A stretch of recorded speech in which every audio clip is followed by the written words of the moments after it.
Well, guys, I was born this way, and there's no medical reason why that happened. My brother and my sister were born with arms and legs, and sometimes in life, things happen that don't make sense. My doctors never thought that I'd be able to walk, and today, I'm walking. I'm from Australia. Anybody one day want to go to Australia? It's such a cool place. And I now live in LA. I'm a Southern California boy.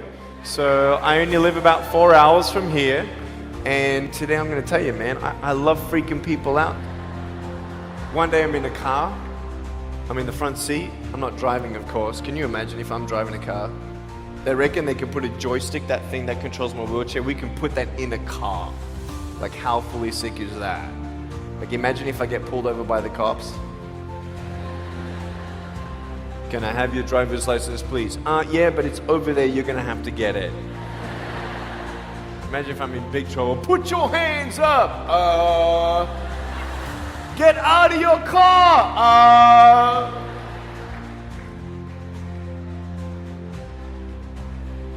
So I'm in the front passenger seat, we're at the traffic lights, and this car comes up next to us, and this girl's looking at me. And I'm looking at her, she's looking at me, I'm looking at her, she's looking at me, I'm looking at her.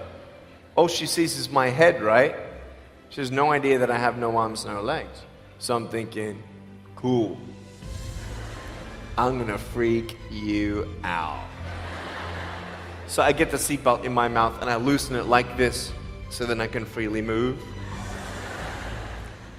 And she's looking at me like, why are you eating your seatbelt? So I pull it, the belt is loose, I can move. Now she's looking at me, full 100% attention and focus. Now just imagine all you see is my head, all right?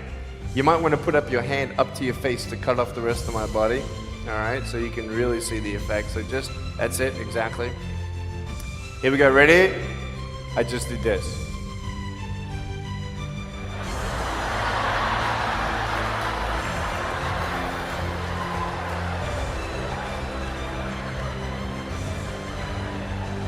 And her face, man, she was like, she nearly ran the red light, man. It was so good. My parents always said, Nick, you don't know what you can achieve until you try it. And the doctors looked at me and said, he's not going to walk, he's not going to go to school, he's not going to do anything in his life. And then my parents, they just loved me like crazy and said, you got to try. Try this, try that, try this, try that. And I'm thinking sometimes like, Mom and Dad, you're crazy, man. I have no arms, no legs. How would I ever be able to do this or do that? But they encouraged me and they loved me. And as human beings, we're waiting for stuff like that. We all want love. Everybody say love. Very good. We all want love. And I went to school and I wanted to be cool. You go to school and you want to be accepted, and so you see these guys and you're like, oh man, everyone swears like every third sentence, F this and F that and F and this and F. Like what? Like they think they're cool, And so I'm thinking, man, maybe I need to be like them to be cool. And then you compare each other with how we look, and I wish I was smarter, I wish I was taller, I wish I was shorter, I wish I was more popular, I wish I did this, I wish I didn't have that. I wish my life was different. That was me when I was about 8 years old. I looked at myself and I looked at everybody else, and everyone else had more than me. And I'm asking, why? Why me? Have you ever asked the why me questions but get nowhere? If I had no answers from the doctors and if I had no answers from my parents, I still have a choice every day in my life to keep going or give up. You see this book up here? This is my favorite book in the whole wide world. This is my favorite book, the Bible. And here I am.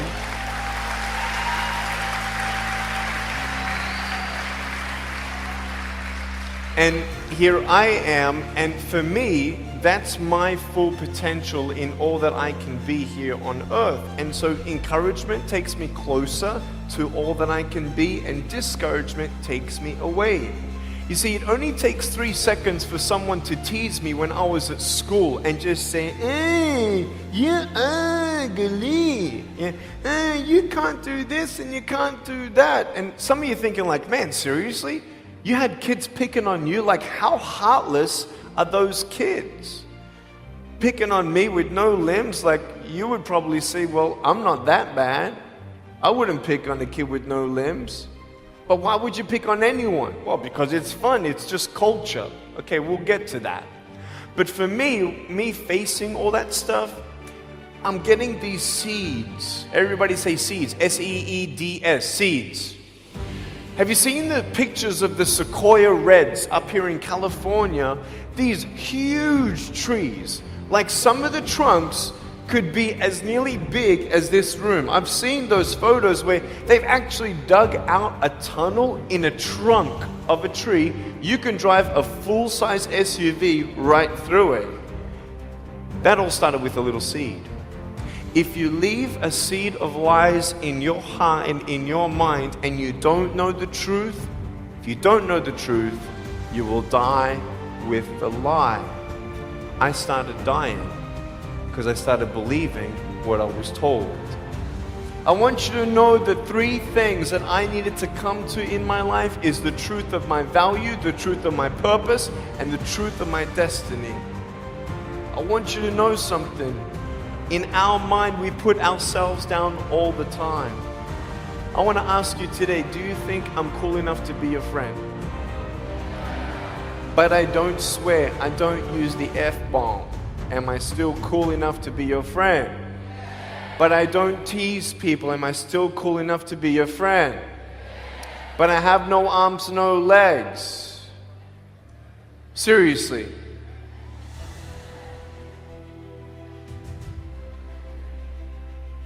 You would be my friend even though I have no arms, no legs. So you're telling me it actually doesn't matter, right? If it actually doesn't matter for how we look, then why do we tease each other for how we look if it actually doesn't matter? Why is it that we look ourselves in the mirror and we see ourselves, well, we're having fun. Oh yeah, man, we're just part of culture, man. There were 12 people one day teased me, taking me away from my hope. 12, 11, 10, 9, 8, 7, 6, 5, 4, 3, 2, 1. Don't worry, I won't fall off because if I did, I'll break my arm.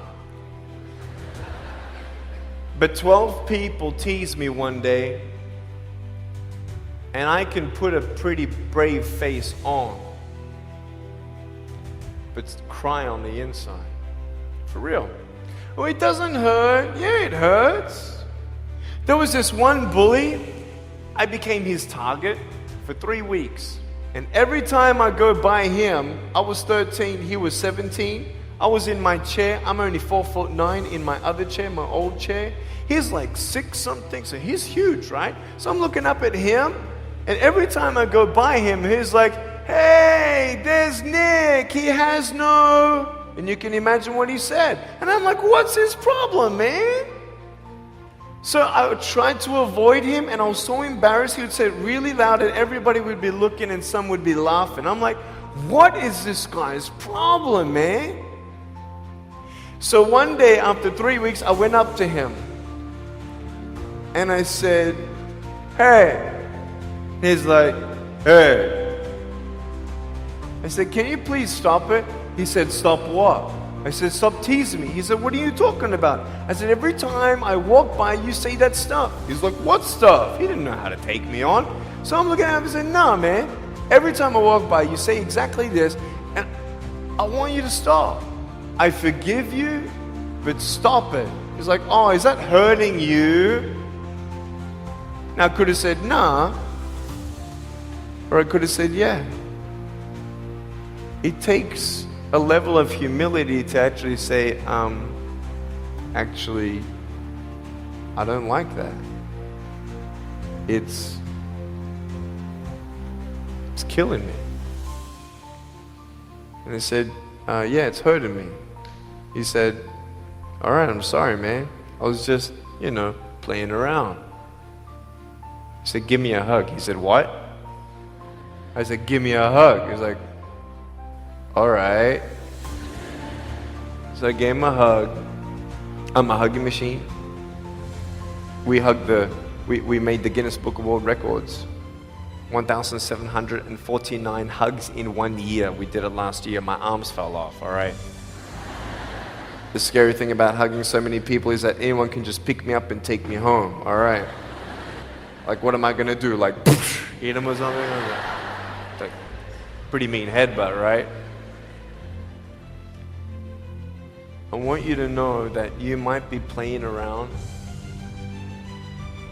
I could pretty much say that 98% of you have teased someone in your life. I tried to commit suicide because of people who thought they were having fun, not knowing the hell that I was going through. The people you're teasing, what if the person you're teasing is the person who's thinking of committing suicide?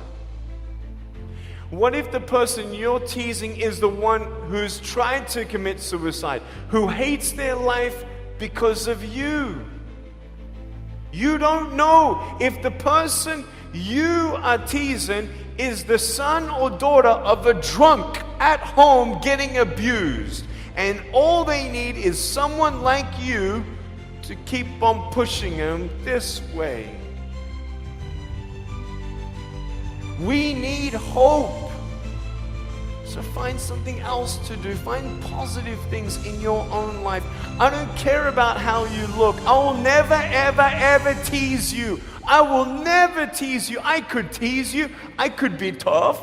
People thinking that bullying is tough. It ain't tough. My wheelchair, this is tough. This thing, man. I'll tell you something. You ready? This wheelchair. This thing's so tough. When my friend built this for me, he said, you're gonna love it. I said, what, does it go fast? He said, no, but it's tough. And I said, well, what do you mean? He said, you'll find out. The torque in these motors at the bottom, at the back, this thing, if someone's holding it, I'm telling you, it can go 90 degrees. I went 80 degrees up, all right? Someone's holding me to make sure I don't tip back. My wife, she loves shopping with me because she just jumps on the back and we go shopping. Like, she just shops and shops because she doesn't drop, right? We just go and do it. It's fun. Now, what I tried one day to do, you'll never believe me, maybe you will, just know that every word that comes out of my mouth is not an exaggeration. One day, I needed to move a car. So I got my wife to put my car, my 66 Chevelle, in neutral. It's a 2.5-ton car. And I backed it back with this thing. Just like this, like nothing. This thing is tough. Guess what? The definition of tough means it's strong. To show your strength, you need to do something that's difficult. I would sound so stupid if I said, hey guys, I got a Matchbox car one day and I got some fishing line and I towed that Matchbox car all around all day. How tough is my BMW? That's stupid. That's the same thing with bullying. You think you're tough? You're trying to show your strength? That's not your strength. Let me come back in 10 years and let me get your anyone have a 3-year-old nephew? Anybody have a 3-year-old nephew? Cool, put your hands down.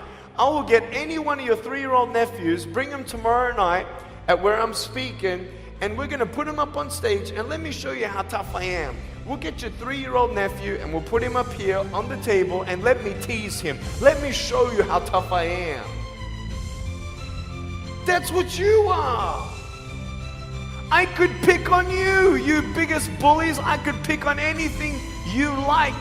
Any singer, any music that you like, I could tease you. I could tease your family. I could tease your friends. I could tease about the movies that you think are really cool. I could tease anything about you. I could tease you about your nose, your eyes, your teeth, your chin, your hair, your ears, your elbows, your knees, your whatever, man. I can tease you about anything. It ain't hard, just like you can tease me. You want to know what tough is? Go to the people you teased and say sorry. You want to know what tough is? Go up to the people who still tease you and say, hey, stop it. I forgive you, but please stop it. That's tough. I want you to know something, the truth of who you are. I don't care what job you get. I don't care. I don't care how smart you are, everyone. I don't care. I don't care. I love you and I believe in you. I don't care if you end up being a janitor in this school. I'll tell you why. Because the janitor in my high school inspired me to be a speaker. He changed my life. He said, you should be a speaker. You know what I said? You're crazy. He said, no, really, you need to be a speaker. I said, stop it, man. 4 months later, he twisted my arm and I said, yes. I spoke in front of 10 people, then another 10, then another 10, then I found myself in front of 300 sophomore students. And 3 minutes into my speech, half the girls were crying, and one girl in the middle of the room started weeping, and she put up her hand and she said, I'm so sorry, can I come up there and give you a hug? And in front of everybody, she came up and she hugged me and she cried on my shoulder and she whispered in this ear, thank you, thank you, thank you. No one's ever told me that they love me. No one's ever told me that I'm beautiful the way that I am. It was because my parents told me that I was beautiful that I'm still here. Some of you don't have those parents, and that's why I'm here. I love you and you're beautiful just the way you are. Never, ever give up.